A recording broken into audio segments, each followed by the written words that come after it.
To begin, open Settings on your handset. Swipe up to go down. And find Display. Tap on it. Again swipe up to go down. And find Easy Mode. Tap on it.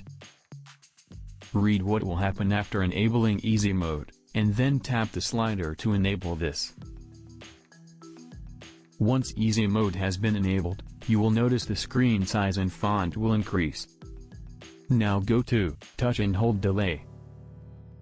From here you can set how long it takes for a continuous touch to be recognized as a touch and hold. Now go to High Contrast Keyboard. From here you can choose the keyboard layout you like. So in this way, you can enable and use Easy Mode on Samsung Galaxy S24 Ultra.